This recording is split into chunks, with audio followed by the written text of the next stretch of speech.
kalipay sa mga miyembro sa PCGEMPC o Panabo City Government Employees Multipurpose Cooperative.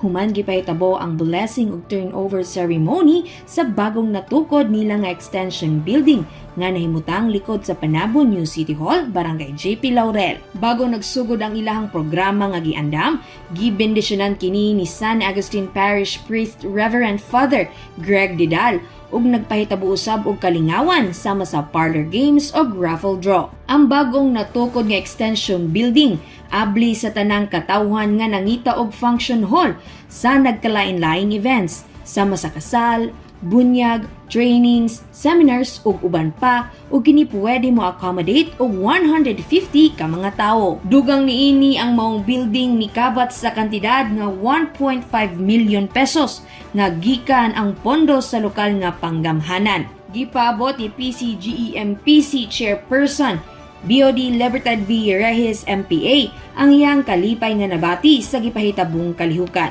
In behalf sa Panabo City Government Employees Multipurpose Cooperative, kami dako kay pagpasalamat sa gigahin nga pondo sa atong gobyerno.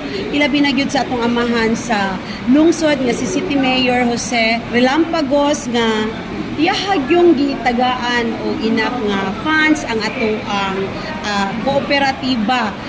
This function hall is worth 1.5 million. That will accommodate more or less 150 packs.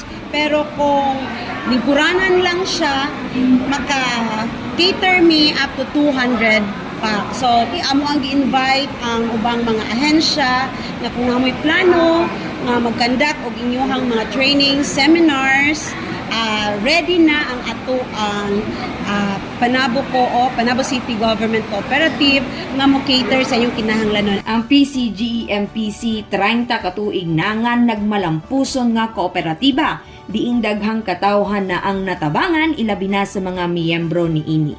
Kauban sa kamera si Aljen Castilla, kini si Tim Acevedo, alang sa Frontline News.